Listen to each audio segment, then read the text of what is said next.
নাহনু নাকুসসু আলাইকা নাবাআহুম বিল হক ইন্নাহুম ফিতয়াতুন আমানু বিরাব্বিহিম ওয়া জিদনাহুম হুদা ওয়া রাবাতনা আলা কুলুবিহিম ইয কামু ফাকালু রব্বুনা রব্বুস সামাওয়াতি ওয়াল আরদ লান নাদউয়া মিন দুনিহি ইলাহান লাকাদ কুলনা ইযান শাতাতা। আমার আল্লাহ আয়াত নাযিল করে দিলেন ওই সমস্ত যুবকদের ঘটনা। আল্লাহ রাব্বুল আলামিন বলেন, বন্ধুগণ তাদের সত্য কথাগুলি আমি আল্লাহ আপনার সামনে স্পষ্টভাবে বর্ণনা করতেছি। ইন্নাকুম ফিতিয়া, তারা ছিল কয়েকজন যুবক, আমানু বিরাব্বিহিম, তারা ঈমান এনেছিল তাদের রবের উপরে, আল্লাহর উপরে, ওয়াজিদনাহুম হুদা, আমি আল্লাহ তাদের ঈমানি পাওয়ার বাড়ায়া দিয়েছিলাম। মুসলমান সাতজন যুবকের নাম শোনার পরে বাদশা ডাক দিয়া কয়, ও বাবা এখানে দাঁড়াও, তোমরা আজকালকের যুবক না, তোমরা যে প্রশস্ত গর্তের ভিতরে আত্মগোপন করেছিলাম, এখানে একদিন দুই দিন ঘুমাও নাই, এই গর্তের ভিতরে 309 বছর ঘুমন্ত ছিলাম। বাদশা ডাক দেয়া কয়, এ যুবক তুমি আল্লাহর ওলি, তোমার সাথী ভাই যারা আছে সবাই আল্লাহর ওলি। বাদশা এবার তার লোকদেরকে ডাক দেয়া কয়, চলো ওই যুবকদেরকে আমরা উদ্ধার করতে হবে। এবার 7 জন যুবককে তারা গর্ত থেকে উঠাইয়া বাদশা সংবাদ জানাইয়া যখন সিংহাসনের কাছে নিয়ে আসলো, বাদশা ঘরের মধ্যে আনার পরে বাদশা ডাক দেয়া কয়, ও যুবক ভাইরা তোমরা যদি রাজি থাকো আমি এক একজনকে এক একটা মন্ত্রীর পদে আসীন করে দিব। যুবকগুলি ডাক দিয়া কয়, আমাদের কোনো আসনের দরকার নেই, কোনো আসন চাই না। আমরা 7 জন ঢুকছিলাম কাফেরের ভয়ে গর্তের ভিতরে, আল্লাহ দিয়েছেন ঘুম। এখন আমরা আবার গর্তের ভিতরে ঢুকবো, দেখি আল্লাহর পক্ষ থেকে কি সিদ্ধান্ত হয়। ওই যে পরামর্শ, এই পরামর্শটা এখনো মনে আছে। যুবকরা সঙ্গে সঙ্গে পরামর্শ করে কয়, পরামর্শ করে ঢুকছিল গর্তের ভিতরে, আল্লাহ দিছে ঘুম, এখন আবার পরামর্শ করে দেখি গর্তের ভিতরে ঢুকে আল্লাহ কি করে। যেই কালি আবার গর্তের ভিতরে ঢুকছে, আল্লাহ তাদেরকে মৃত্যু দিয়ে দিয়েছেন। সুবহানাল্লাহ জোরে কান। কারণ এরা যদি জীবিত থাকতো মানুষগুলি গিয়ে পূজা করত। বাবা রে বাবা, কত বড় বাবা উঠাইছে, 309 বছর পরে কাতার থেকে উঠাইছে, কম বড় বাবা না। কথা কন্যা দিয়ে আপনারা কলা গাছও বাইশা দেখায়, পানির মধ্যে বাইশা দেখায়, এখন কত বড় বাবা হয়ে বসে। পেটের মধ্যে কলা গাছ যে বান্ধা, এটা তো আর মানুষে দেখে না, পানির মধ্যে বাইশা রয়েছে, কত বড় বাবা। আল্লাহ কয় এরা যদি জীবিত থাকে মানুষের তাদেরকে সেজদা দিবে, তাদের ভাইয়ের মধ্যে সেজদা দিবে, এটা শিরক হবে। আমি আল্লাহ তাদেরকে মৃত্যু দিয়ে দিছি। নবী আপনি জানায়া দেন, ওই যুবকগুলি তাদের ঈমান বাঁচানোর জন্য একটা প্রশস্ত গর্তের ভিতরে ঢুকছিল, আমি আল্লাহ তাদেরকে দিয়েছিলাম ঘুম, আবার আমি আল্লাহ জীবিত করে আবার তাদেরকে মৃত্যু দিয়ে দিছি। এই যুবকগুলির ঘটনা তাদেরকে শোনায়া দেন। সুবহানাল্লাহ জোরে কান। এবার নবী আমার মক্কার বেঈমান কাফেরগুলিকে ডাক দেয়া কয়, ও মক্কার বেঈমান কাফেররা শোনো, তোমরা যাওয়াকে 3টা প্রশ্ন করেছিলা। নাম্বার 1 প্রশ্ন ওই সমস্ত যুবকদের ঘটনা শোনায় দেওয়ার জন্য। শোনো, ওই সমস্ত যুবক আসহাবে কাফের যুবক, যে যুবকগুলিকে আমার আল্লাহ একটা বেঈমান কাফেরের হাত থেকে হেফাজত করে তারা একটা প্রশস্ত গর্তের ভিতরে আত্মগোপন করেছিল, আমার আল্লাহ তাদেরকে পুনরায় জীবিত করে আবার তাদেরকে মৃত্যু দিয়ে দিল। এই হলো তাদের ঘটনা। এমনিতে মক্কার বিমান কাফেররা কয় ও মুহাম্মদ বুঝতে পারলাম একটা প্রশ্নের জবাব পাইলাম, 2 নম্বর প্রশ্নের জবাব বলো। এমনিতে নবী আমার ডাক দিয়ে কয় ও বেঈমান কাফেররা ভালো করে শোনো, তোমরা প্রশ্ন করেছিলে রূহ কার নির্দেশে চলে। আল্লাহ রাব্বুল আলামিন কোরআনের আয়াতের মাধ্যমে জানায়া দেয় নবী গো আপনি জানায়া দেন ইয়াসআলুনাকা আনির রূহ কুলির রূহু মিন আমরি রাব্বি। ও নবী আপনি জানায়া দেন রূহ আল্লাহর নির্দেশে চলাফেরা করে, আল্লাহর হুকুমে রূহ চলাফেরা করে। একটা মানুষ যখন ঘুমায় ঘুমানোর পরে তার রূহটা তার আত্মাটা কোথায় যায়? আল্লাহর নবী বিশ্ব নবী রাহমাতুল লিল আলামিন বলেন ও পৃথিবীর মানুষেরা ও পৃথিবীর উম্মতেরা ভালো করে শোনো, নবী আমার জানায়া দেয় আন্নামু আখুল মউত, ঘুম হলো মৃত্যুর ভাই। একজন যখন ঘুমায় তখন কিন্তু তার হাত নড়ে না, জবান নড়ে না, পা নড়ে না, মাথা নড়ে না, চোখ খোলা থাকে না। ঠিক তেমনি ভাবে একটা মানুষের যখন মরণ হয় তখনও কিন্তু তার হাত নড়ে না, পা নড়ে না, জবান নড়ে না, চোখ খোলা থাকে না। ঠিক আন্নামু আখুল মউত, ঘুম হলো মৃত্যুর ভাই। কেন? একটা মানুষ যখন ঘুমায় তখন সে কিন্তু মরার মতো হয়ে যায়, কোনো কিছুই বুঝে না, কোনো কিছুই বলতে পারে না। এই মানুষটা যখন ঘুমায় তার রূহটা যায় কই? আল্লাহর নবী বলেন এই রূহটা যায় আল্লাহর কুদরতি পায়ে সিজদা দেওয়ার জন্য। আল্লাহু আকবার, আল্লাহর কুদরতি পায়ে সিজদা দেয়, আল্লাহর জিকির করে আল্লাহু আল্লাহ আল্লাহু আল্লাহ, জবান করে আল্লাহু আল্লাহ আল্লাহু আল্লাহ। এইভাবে যখন জিকির করে আল্লাহু আকবার, এই মানুষটা তো ঘুমায় আছে কিন্তু রূহটা তো আল্লাহর কুদরতি পায়ে সিজদা করে, আল্লাহর জিকির করে। আল্লাহ যদি অর্ডার দেয় রূহ যাও, তার বডির ভিতরে গিয়ে ঢুকে যাও। ঢোকার পরে মানুষটা ঘুম থেকে উঠে, আর আমার আল্লাহ যদি রূহটাকে আটক করে রেখে দেয় তখন এই লোকটার বডির ভিতর রূহ ঢোকে না, তখন এই বডিটা ডেড বডি হয়ে যায়। আমরা বলি মরা লাশ। কি বলি? মরা লাশ। কেন বলি? বলে তার ভিতরে রূহ নাই। রূহ থাকলে মানুষ, রূহ নাই ডেড বডি, মরা লাশ। আল্লাহর হাবিব বলেন মানুষ যখন ঘুমায় রূহটা যায় আল্লাহর কুদরত হয়ে সিজদা করে, আল্লাহর তাসবিহ আদায় করে। আল্লাহ যখন অর্ডার দেয় যাও তার দেহের ভিতরে গিয়ে ঢুকো, তখন ঢুকার পরে ঘুম ভাঙে। আর অনেক মানুষ ঘুমাইলে আর ঘুম ভাঙে, কথা বলেন না দি, তখন তার মৃত্যু হয়ে যায়। এই জন্য নবী বলেন আন-নাওমু আখুল মউত, ঘুম মৃত্যুর ভাই। অতএব ও মক্কার বেঈমান কাফেররা, রূহ তো আল্লাহর নির্দেশে চলাফেরা করে, আল্লাহ হুকুম দিলে রূহ ঢুকে, আল্লাহর হুকুম যদি না হয় রূহ মানুষের বডির ভিতরে ঢুকতে পারে? রূহ কার নির্দেশে চলে? জবাব দিলেন কয়টা? 2টা। 3 নাম্বার জবাব, ও মক্কার বেঈমান কাফেররা, তোমরা প্রশ্ন করেছিলা যে সমস্ত পৃথিবী কে ভ্রমণ করছে?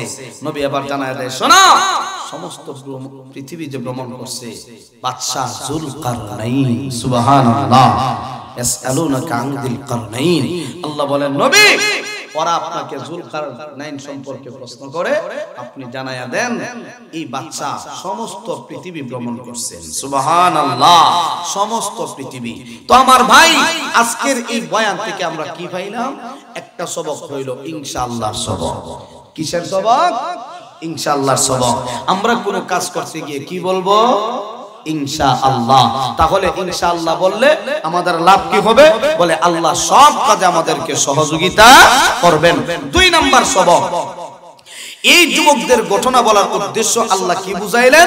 বলে ওই যুবকদের মতো যদি তোমার ঈমানি চেতনা বাড়াইতে পারো তাহলে তোমার ঈমানি পাওয়ার, আল্লাহর কাছে ঈমানি মর্যাদা অটোমেটিক বেড়ে যাবে। যুবকদের মতো ঈমান বানাও, হকের কথা বলো, প্রয়োজনে জীবন দাও, তাহলে দেখবা এই ঈমানের জন্য যদি তোমার জীবন যায় তাহলে এই জীবনটা হবে শাহাদাতের জীবন, আর এই জীবনটাই তোমাকে জান্নাত পর্যন্ত পৌঁছায় দিবে। আমার ভাই, তাহলে তুহফাতুল মুমিনিল মাউত, মৃত্যু মুসলমানদের জন্য এটা হাদিয়া। সুবহানাল্লাহ জোরে কর। নবী বলেন মৃত্যু এটা মানুষের জন্য হাদিয়া। ইমাম সাহেবরে হাদিয়া দিলে ইমাম সাহেব খুশি হয়, মুয়াজ্জিন সাহেবরে হাদিয়া দিলে মুয়াজ্জিন সাহেব খুশি হয়।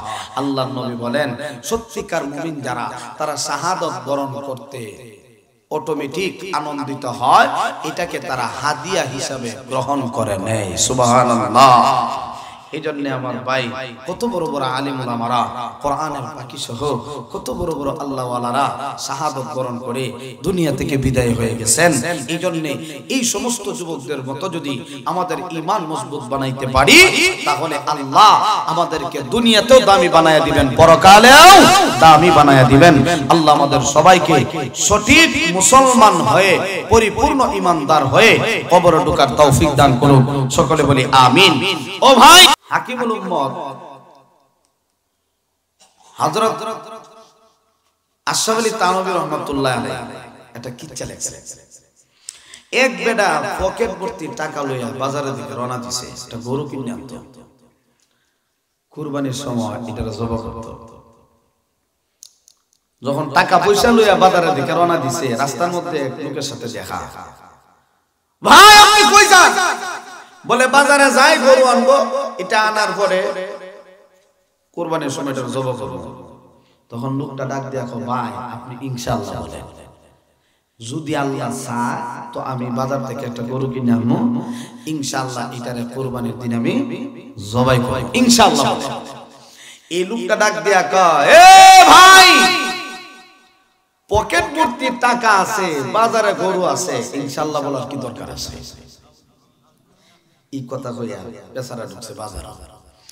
আর গরুর বাজারে যে পায়খানার যে হালত, গরুর বাজারে কিন্তু ডিজিটাল সুরও আছে। যে সুর বুঝাও যায় না, সেন মারিয়েছে কি দামি পোশাক লাগায়, আসলে এই পকেট মারে যে টাউট গুলি আছে, এরা কিন্তু টার্গেট রাখে যে এখন কেটা ঢুকছে, তার বড় কি পরিমাণ টাকা আছে, একটা টার্গেট করে লাগে। ঠিক কিনা জোরে কয়? এই বেচারা যখন পকেট ভর্তি টাকা লইয়া গরুর বাজারে ঢুকছে, পাইছে টাউটে লাগা। এখন টাউটে যখন লাগাল পাইছে, এখন বেটা ওই দিকে যায়, এই দিকে যায়, সুযোগ পাইয়া পকেট থেকে টাকাটা লয়ে গেছে। এখন লোকটা ঘুরতে ঘুরতে দেখা যায় একটা বড় বড় সয়েজ হয়েছে, দেখতে বড় সুন্দর। মালিক রে জিগা এটার দাম কত? বলে এত টাকা। বলে এটা আমার সয়েজ হয়েছে, তোর যত টাকা লাগে আমি দেব। এখন মালিক ঠিক আছে ভাই আপনি নিতে পারেন, কোনো আপত্তি নাই। এখন লোকটা টাকা নে আর গরু দে হয়ে হাত দিছে, অন্ধে ইনশাআল্লাহ একটা টাকাও নাই। এখন বেচারা পহড়া হাত দেয়া কই ইনশাআল্লাহ টাকা আনছিলাম ঠিকই, ইনশাআল্লাহ গরু সয়েজ হয়েছে, ইনশাআল্লাহ পকেটে হাত দিয়া দেখি ইনশাআল্লাহ একটা টাকাও। এখন যে বেচারা ইনশাআল্লাহ শুরু করছে, এটারে এখনো খতম বানাই নিছে। এখন যেই দিকে যায়, এখন রাস্তা দিয়ে যায় আর ইনশাআল্লাহ যাবে, ইনশাআল্লাহ পকেটে টাকা ছিল, ইনশাআল্লাহ গরু সয়েজ হইছে, ইনশাআল্লাহ পকেটে হাত দিয়ে একটা টাকাও নাই, যাবে আর বাড়ির দিকে যায়। যাইতে যাইতে ওই বেচারা লোকে দেখা হইছে, ও ভাই কি হইছে? বলে ইনশাআল্লাহ গরু সয়েজ হইছিল, ইনশাআল্লাহ পকেটে টাকাও ছিল, ইনশাআল্লাহ পকেটে হাত দিয়ে দেখি একটা টাকাও। এখন লোকটা ডাক দেয়া কয়, তুমি যদি কিয়ামতের আগ পর্যন্ত ইনশাআল্লাহ কও, এই ইনশাআল্লাহ দিয়া কোনদিন টাউডের হাত থেকে সুরের হাত থেকে টাকা ফেরত আসবে? দিব না, দিত না। তুমি যতবার ইনশাআল্লাহ কও, এখন ইনশাআল্লাহ বলে কোনো লাভ নাই। সময় মতো যদি ইনশাআল্লাহ কইতা তাহলে দেখতে আল্লাহ তোমার সাহায্য করত। ঠিক কিনা জোরে কান? তাহলে ইনশাআল্লাহর বড় দাও।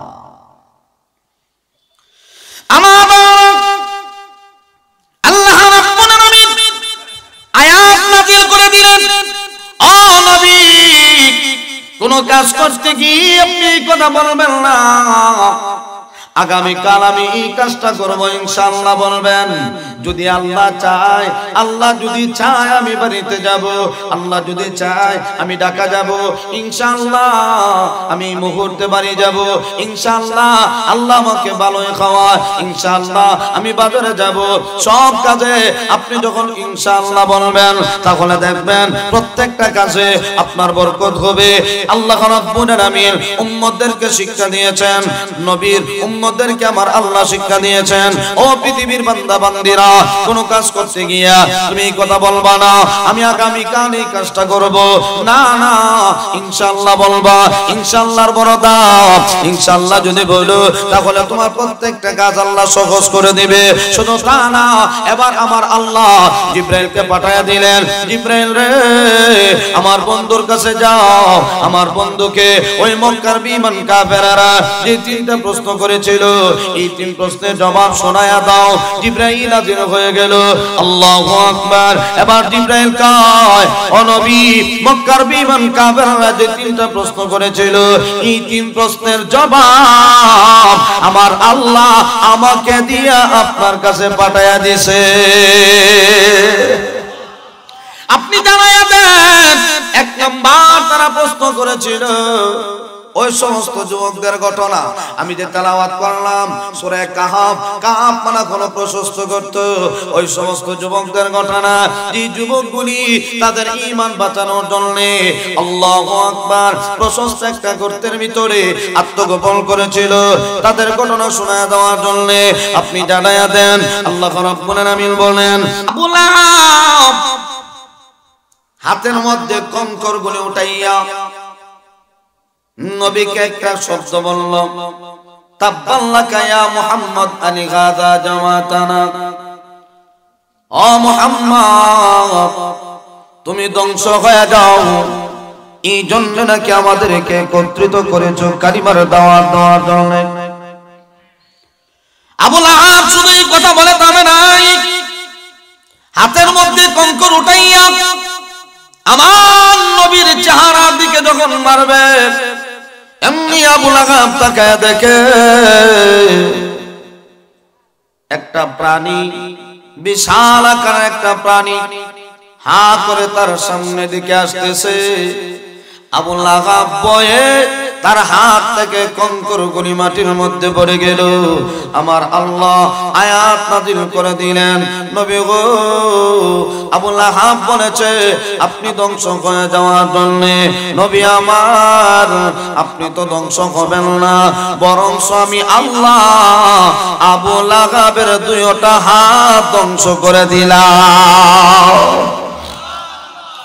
তাব্বাত ইয়াদা আবি লাহাবি ওয়া তাব, মা আগনা আনহু মালুহু ওয়া মা কাসাব, সায়াসলা নারান যাতা লাহাবি ওয়া ইমরাআতু হাম্মালাতাল হাতাব ফি জিদিহা হাবলুম মিন মাসাদ। আল্লাহ সূরা নাযিল করে দিলেন, নবী আমার আবু লাহাব আপনাকে বলে ধ্বংস হয়ে যাওয়ার জন্য, আপনি তো ধ্বংস হবেন না, বরং আমি আল্লাহ আবু লাহাবকে ধ্বংস করে দিলাম। শুধু তা না, তার সারা জীবনের যত ধন সম্পদ উপার্জন করছে তাও আমি আল্লাহ ধ্বংস করে দিলাম। তার বউ উম্মে জামিল তারও আমি আল্লাহ ধ্বংস করে দিলাম। শুধু তা না, নবীর বিরুদ্ধে কথা বলার কারণে আল্লাহ সঙ্গে সঙ্গে আবু লাহাবের বিরুদ্ধে আয়াত সূরা নাযিল করে দিলেন। এই জন্য আল্লাহ রাব্বুল আলামিন আমার নবীকে সান্ত্বনা দিয়া কয়, বন্ধু গো, মনে কোনো কষ্ট নেবেন না, আঘাত দিবেন না, আমি আল্লাহর পক্ষ থেকে আদেশ, আপনি শুধু ঈমানের দাওয়াত দেন। হেদায়েতের মালিক তো আমি আল্লাহ, কার কপালে হেদায়েত আছে একমাত্র আল্লাহ জানে। অতএব আপনার দায়িত্ব হলো ঈমানের দাওয়াত দেওয়া। আপনি ঈমানের দাওয়াত দেন, কার কপালে হেদায়েত আছে একমাত্র আমি জানি। অতএব আপনার দায়িত্ব ঈমানের দাওয়াত দেওয়া। নবী আমার এবার ঈমানের দাওয়াত দেয়। মক্কার বিমান কাফির গুনি আমার নবীর শত্রু হয়ে গেল। যে নবী 40 বছর আগে নবীর কোনো দুশমন ছিল না, নবীর কোনো শত্রু ছিল না, যখন ঈমানের দাওয়াত দেওয়া শুরু করে দিলেন সঙ্গে সঙ্গে নবীর দুশমনের আর অভাব রইল না, ঠিক কিনা? তাহলে বোঝা গেল হক কথা বললে বাধা আসতেই। আর একটু জোরে কান, হক কথা বললে বাধা আসতেই পারে। অতএব এখন তো আর এই সুযোগ নাই মাইকটা টান দেওয়া নেওয়ার ক্ষমতা এখন নাই, গেছে গা গাট্টি বেঁধে বাঁচছে কথা না দেয়।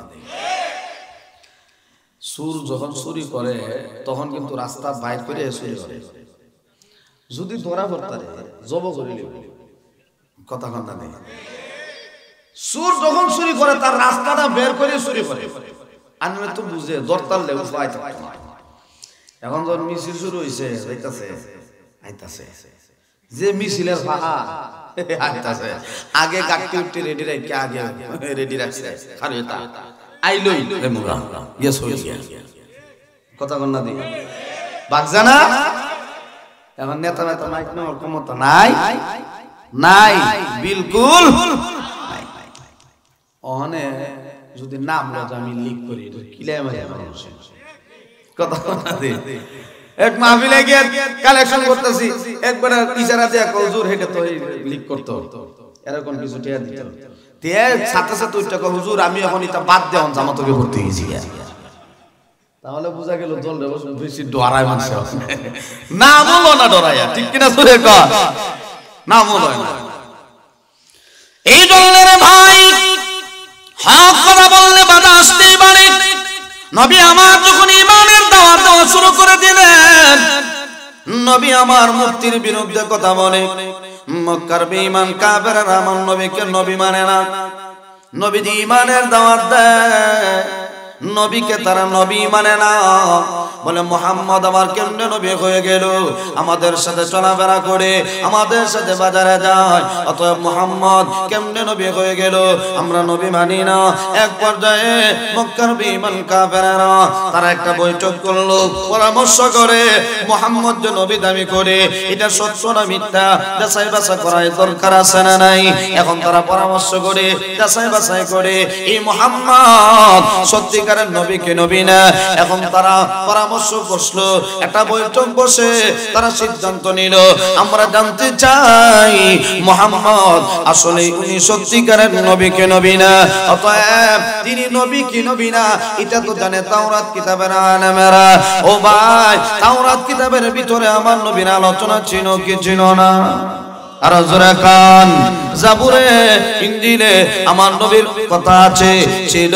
এই জন্য তারা পরামর্শ করি দেখি তাওরাতের বড় বড় আলেমরা আছে, তাদেরকে জিজ্ঞাসা করে দেখি মুহাম্মদ আসলে সত্যিকারের নবী কি নবী না। এখন তারা বৈঠক করে সিদ্ধান্ত করলো, ঠিক আছে আমরা মক্কা থেকে মদিনায় পাঠায়া দেব। দুইজন লোক তারা নির্বাচিত করলো, নজর ইবনে হারিস, উকবা ইবনে আবি মুঈত, ওই দুইটা লোক তারা নির্বাচিত করে তারা মদিনায় পাঠায়া দিল। যাও তাওরাত কিতাবের আলেমদেরকে গিয়ে বলবা আমাদের মক্কার ভিতরে একটা যুবক, যে যুবকের নাম মুহাম্মদ, বাবার নাম আব্দুল্লাহ, দাদার নাম আব্দুল মুত্তালিব সাইবা, মুহাম্মাদের পরিচয় তুলে ধরে বলবা এই মুহাম্মদ নবী দাবি করে সে আসলে নবী কি নবী না আমাদেরকে জানায়া দেন। এবার দুইজন লোক যখন চলে গেল তাওরাত কিতাবের আলেমদের কাছে গিয়া কয় আমাদেরকে মক্কা থেকে পাঠানো হয়েছে প্রতিনিধি বানাইয়া। ও তাওরাত কিতাবের আলেমেরা, আমরা জানতে চাই আমাদের এলাকার ভিতরে একটা যুবক, নাম তার মুহাম্মদ, বাবার নাম আব্দুল্লাহ, দাদার নাম আব্দুল মুত্তালিব সাইবা, আমরা জানতে চাই মুহাম্মদ আসলে সত্যিকারের নবী কি নবী না। এই মুহাম্মদ নবী দাবি করে মূর্তির বিরুদ্ধে কথা বলে, উনি আসলে সত্যিকারের নবী কি নবী না। এবার তাওরাত কিতাবের আলেমেরা কয় তোমরা যে নাম বলেছো মুহাম্মদ, বাবার নাম আব্দুল্লাহ, দাদার নাম আব্দুল মুত্তালিব সাইবা, এতেই প্রমাণ হয়ে গেছে উনি আসলেই সত্যিকারের নবী। সুবহানাল্লাহ। তাওরাত কিতাবের আলেমেরা বলে উনি আসলে সত্যিকারের নবী। তবে আমি তোমাদেরকে তিনটা তিনটা প্রশ্ন শিখায়া দেই। এই তিনটা প্রশ্ন গিয়া মুহাম্মদকে করবা, যদি তিন প্রশ্নের জবাব দিতে পারে তাহলে বুঝবা আসলে উনি সত্যিকারের নবী। আর যদি তিন প্রশ্নের জবাব না দিতে পারে তাহলে বুঝবা উনি সত্যিকারের নবী না। এবার ভাইয়ারা আমার, তারা তিন প্রশ্ন শিখায়া দেয়।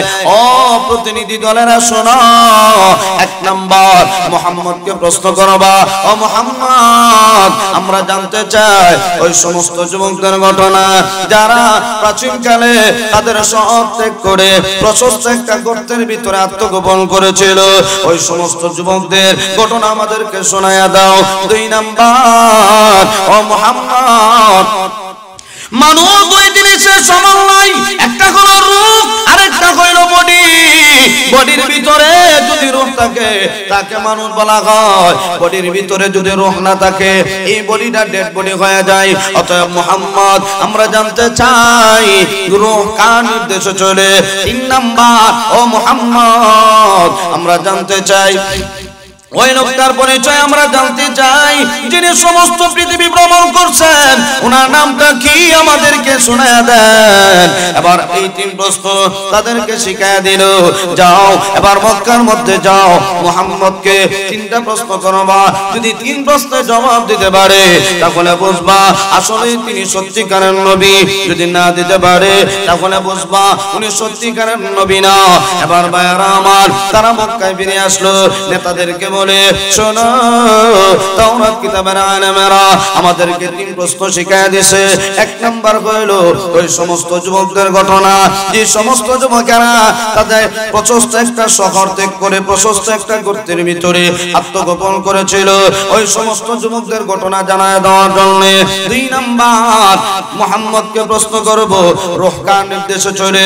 তিন নাম্বার ওই লোকটার বিষয়ে যিনি সমস্ত পৃথিবী ভ্রমণ করছে, ওই তিন প্রশ্নের জবাব মুহাম্মদ যদি দিতে পারে তাওরাত কিতাবের আলেমেরা আমাদেরকে শিখিয়ে দিয়েছে তিনি তাহলে সত্যিকারের নবী। এমনিতেই তারা আনন্দিত হইয়া সমস্ত বিমান কাফেরেরা এবার বৈঠক করে সবাই একসাথে চলো মুহাম্মদের কাছে যাব।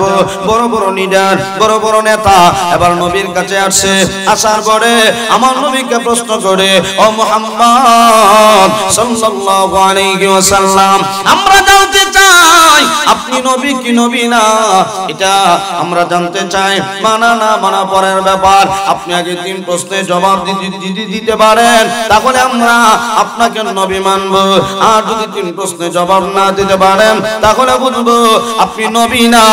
এমনি তারা তিনটা প্রশ্ন করে, ও মুহাম্মদ আমরা জানতে চাই ওই সমস্ত যুবকদের ঘটনা, যেই সমস্ত যুবকেরা তাদের ঈমান বাঁচানোর জন্য নিজের শহর ত্যাগ করে প্রশস্ত একটা গর্তের ভিতরে আত্মগোপন করেছিল, ওই সমস্ত যুবকদের ঘটনা আমাদেরকে শোনায়া দেন।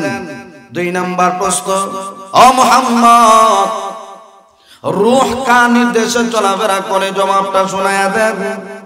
তিন নাম্বার, ও মুহাম্মদ আমরা জানতে চাই ওই লোকটার বিষয়ে যিনি সমস্ত পৃথিবী ভ্রমণ করছেন, ওনার পরিচয় আমাদেরকে তুলে ধরেন। এই তিনটা প্রশ্ন যখন সমস্ত বিমান কাফেররা আমার নবীকে করছে, এমনি নবী কয় তোমরা যে তিন প্রশ্ন করলা এই তিনটা প্রশ্নের জবাব আগামীকাল তোমাদেরকে দিব, এই মুহূর্তে চলে যাও, আগামীকাল আমি তোমাদেরকে তিন প্রশ্নের জবাব শোনায় দেব। মক্কার বিমান কাফেররা চলে গেল, দেখি আগামীকাল কেমনে প্রশ্নের জবাব দেয়। এখন যখন পরের দিন হইল, নবী তো আসমানের দিকে তাকায় আছে, কারণ নবী যে জবাব দিবে আল্লাহ যদি শিখায়া দেয় তাহলে না জবাব দিত। আল্লাহর যদি হুকুম না হয়, আল্লাহ যদি না জানায় দেয় তাহলে নবী জানাইব কেমনে? পরের দিন আসমানের দিকে তাকায়, জিবরাইল তো আসে না। মক্কার বিমান কাফেররা আইছে, ও মুহাম্মদ কই তিন প্রশ্নের জবাব এক আল্লাহর প্রতি দাওয়াত দাও আর আমাদের মুক্তির বিরুদ্ধে কথা কও, কই তোমার তিন প্রশ্নের জবাব দাও, কুসাকুসি করে। এই দিন চলে গেছে, পরের দিন আবার আসে, আল্লাহর বিরুদ্ধে কথা বলে, নবীর মনে কষ্ট চলে গেল। বুঝলাম না, জিবরাইল কেন আসে না? এইভাবে করে কিতাবে লেখা হয় পুরা 15 দিন চলে গেছে। কয়দিন? 15 দিন। নবীর কান্না, হায়রে নবীর কান্না, কেন জিবরাইল আসে না? আর ওইদিকে মক্কার বিমান কাফেরগুলি আমার সামনে আমার আল্লাহর বিরুদ্ধে কথা বলে, আমি নবী সহ্য করতে পারি না। নবী যখনই কথা বলছে, আগামী কাল আমি তোমার প্রশ্নের জবাব শোনায় দিব, তোমরা আসবা। আল্লাহ নবীর উপরে অভিমান করছে। দেখি আমার নবী যেহেতু আমি আল্লাহর ভুলে গেছে, দেখি নবী কেমনে জবাব দেয়। এখন তো জবাব আসে না। 15 দিন হওয়ার পরে নবী যখন আর সহ্য করতে পারলেন না, এমনিতেই আমার আল্লাহ জিবরাইলকে ডাক দিয়া কয়, জিবরাইল, আমার নবীর মনে অনেক ব্যথা, অনেক কষ্ট, অতএব যাও আমার নবীর কাছে আয়াত নিয়ে হাজির হয়ে যাও। আমি কেন আমার নবীর উপরে অভিমান করলাম? আয়াত নিয়ে হাজির হয়ে যাও। আল্লাহ আয়াত নাজিল করে দিয়ে পাঠিয়ে দিয়েছেন জিবরাইলের মাধ্যমে। কেন নবীর উপরে আল্লাহ অভিমান করছেন? আল্লাহ কোরআনে বলছেন, ওয়ালা তাকুলান্না লিশাইইন ইন্নী ফাইলু যালিকা গাদা ইল্লা ইয়াশা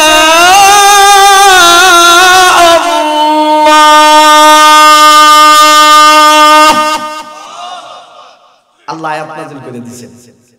ও জিবরাইল, যাও আমার নবীর কাছে গিয়া কইবা, কোন কাজ করতে গিয়ে যেন নবী এই কথা না বলে যে আমি আগামী কাল এই কাজটা করব।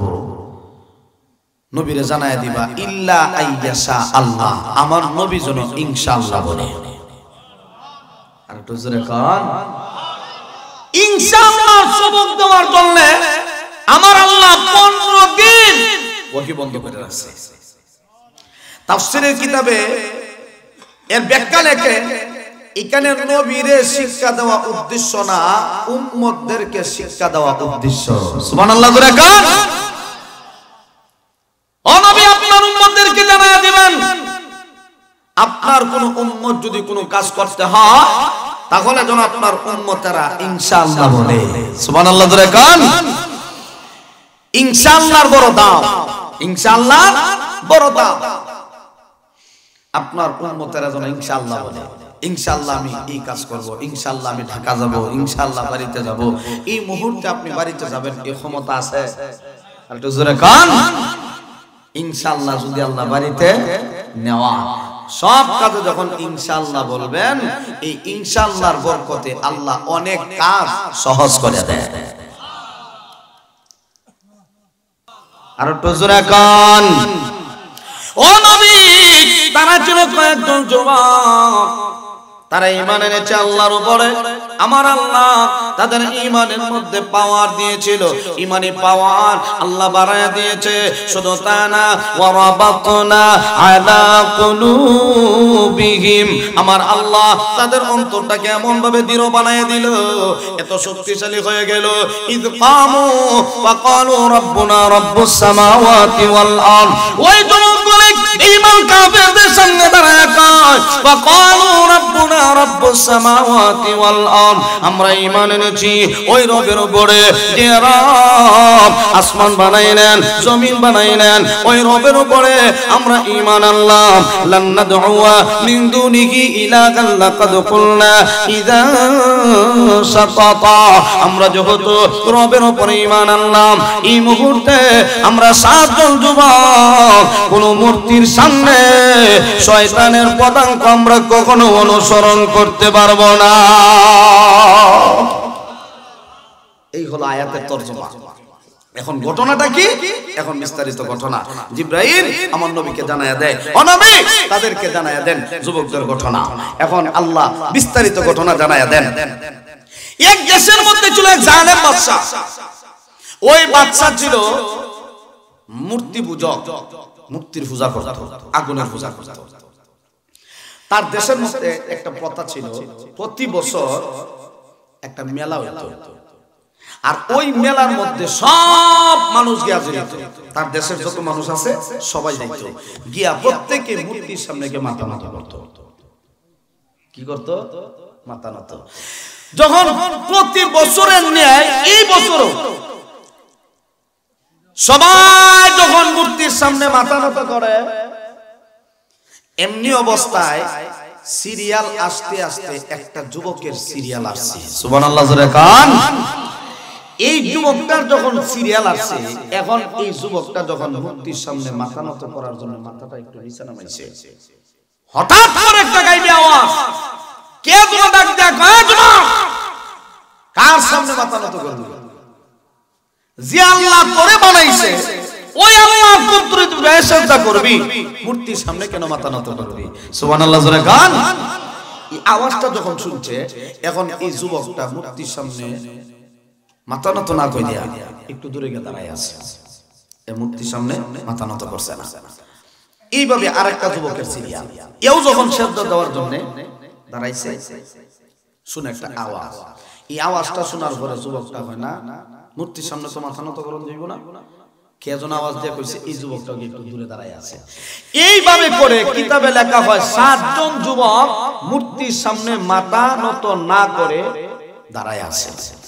এখন 7 জন যুবকদের 7 জায়গায় দাঁড়ায় আছে। এখন বাদশার পক্ষ থেকে আদেশ, কেউ যদি মূর্তির সামনে মাথা নত না করে তাহলে তারে ফাঁসি দেওয়া হবে। কি দেব? ফাঁসি। এই ফাঁসি দেওয়ার পরে একটা যুবক আরেকটা যুবককে জিগায় না, একটা আরেকটারে মনে করছে, মনে হয় এটা সরকারি লোক, যদি আমার নামে সরকারের কাছে জানাইয়া দেয় তাহলে তো আমার ফাঁসি দিব। একটা আরেকটারে সাহস করে জিগাই লিখছে, এ ভাই, আমি মূর্তির সামনে মাথা নত করছি না, কিন্তু তুমি কেন করছো না? তখন যুবকটা ডাক দিয়া কয়, আমি একটা গাইবি আওয়াজ শুনলাম, কে যেন ডাক দিয়া কয়, এই যুবক, মূর্তির সামনে মাথা নত করে লাভ নাই, আল্লাহর কুদরতি পায়ে সেজদা কর। সুবহানাল্লাহ জোরে কর। এই আওয়াজটা শোনার পরে আমি আর মাথা নত করছি না। তখন লোকের যুবকটা ডাক দিয়া, হয় এটা তো আমিও শুনছি। এখন এইভাবে করে আমিও তো একটা আওয়াজ শুনলাম।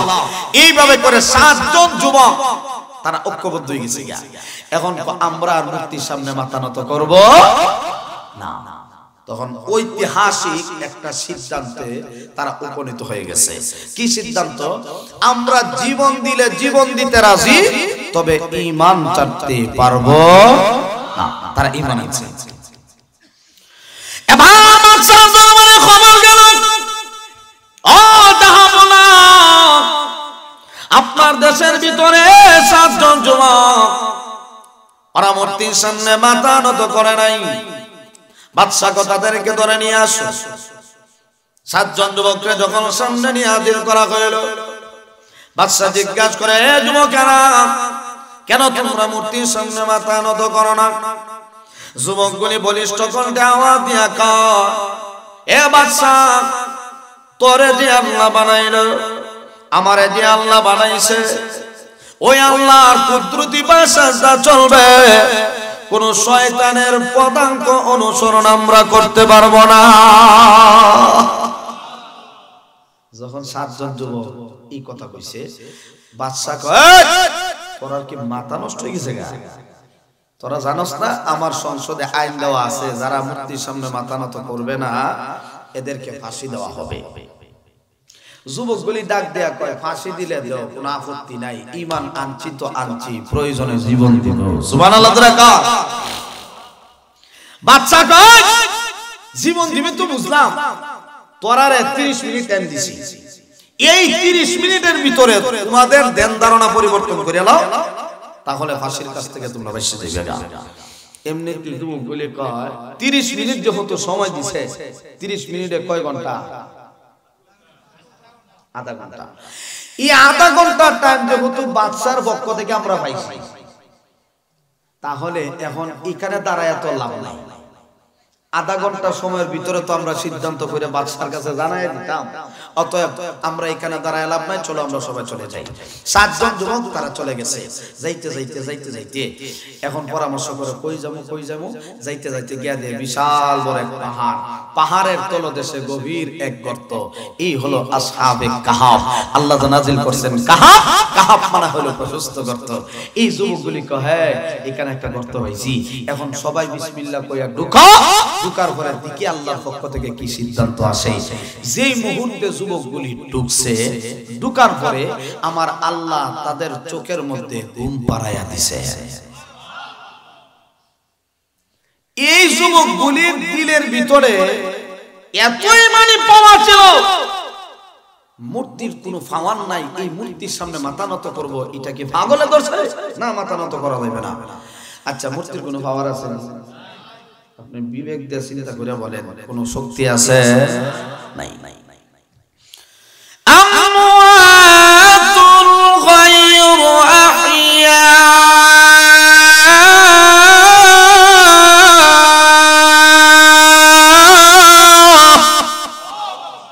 আল্লাহ বলেন মূর্তি যেগুলি আছে এগুলি মরা, এটি জেতা না, এটি মরা। একদিন আবু জেহেল তার খুদারে মাথা লইয়া বাজারে দিকে যাইতেছে, খুদারে মাথা লইয়া যায়। এই আবু জেহেল যখন তার খুদারে লইয়া মাথা লইয়া যখন বাজার দিকে রওনা দিছে, এখন খুদা তো সম্মান জানাইতে গিয়া মাথার মধ্যে লইয়া লইয়া আগে কিছু সময় যাওয়ার পর মাথা তো বেদনা করে একটু খার হই। আবু জেহেল তার খুদারে সুন্দর করে বয়াইছে, খুদা এখানে বইয়ে থাকো। এ কথা বুঝেনি? এখন খুদা এখানে বইয়ে থাকো। এখন খুদারে যখন এই কথা কইছে, খুদা তো আর কোনো কথা কয় না। আবু জাহেল যা পেশাবে দর্শক একটু পেশাব করে লই। আবু জাহেল গেছে একটু দূরে পেশাব করতে, এমনি কুত্তা যাইতেছে রাস্তা দিয়ে। এখন কুত্তা যা দেখছে মানুষের সুরত দূরে বইরিছে, লড়ে চড়ে না। এখন কুত্তা যখন নাক দিয়ে দেখে যে বাপসা বাগানা দেই মুহের মতো উত্তিয়া যেই কালি দেখছে যে লড়াচড়া করে না, কুত্তা বরাবর মুখের মধ্যে খুদা খুদা মুখের মধ্যে মুত্তা দিছে।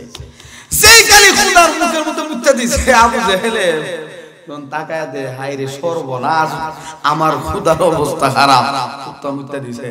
আইয়া খুদারে ডাক দেখো, কি রে তুই তো কোনো কথা কইলি না, তোর মুখের মধ্যে মুত্তা দিছে, তোর একটা ধমক দিলে না? এই কথা কইলে খুদা কি জবাব দিতে রে? আবু জেহেল লাত্তি মাইরিয়া খুদারে ভেঙে দিছে। প্রয়োজনে খুদা আর দুইটা বানায় পরে ভেঙে লাত্তি দিয়ে খুদা ভেঙে দিছে। এই খুদা লইয়া বাজার কত পাগল দেখছে। আল্লাহ কয় এরা যে মূর্তি পূজা করে, যে মূর্তি আছে এটি মরা, এটি কথা কইতে না, আসলে তো কথা কইতে না, কুত্তা মুত্তা দেয় কইতারে না। কত বড় সর্বনাশ! ইব্রাহিম আলাইহিস সালাতু ওয়াস সালাম উনি যখন মূর্তির বিরুদ্ধে কথা কয়, নম্র দেখো, ইব্রাহিমের মাথা নষ্ট হয়ে গেছে, এরা ধর, এরা ফাঁসি দেওয়া লাগবো, এরা আগুনে জ্বালায় দেওয়া লাগবো। সিদ্ধান্ত অনুযায়ী প্রতি বছর তার দেশের মধ্যে একটা পূজার একটা সিস্টেম হইতো, প্রতি বছর সবাই যাইতো একটা মেলার মধ্যে গিয়ে মাথা করতো। ইব্রাহিম আমার ভালো লাগে না, আমার শরীরে একটু অসুস্থ, বাপ তোমরা যাও, আমি পারতাম না। বাবা তো আজব থাকো, মন্ত্রীর ডাইনা, ইব্রাহিম আলাইহিস সালামের বাবা আজব থাকো, প্রধানমন্ত্রী ডাইনা। এখন তোমরা যাও, আমি পারতাম না।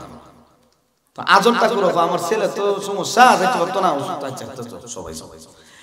এখন ঘরের মধ্যে যে বড় বড় খুদারা সাজায় হয়ে গেছে, ইব্রাহিম পয়গম্বর একটা কুড়াল নিয়ে গিয়ে ঢুকছে, ঢুকিয়া চোখের একটা চোখ নাই, একটার হাত নাই, একটার পাও নাই, একটার পেটখানা করে নিছে, একটার আবার মাথার অর্ধেক নেই।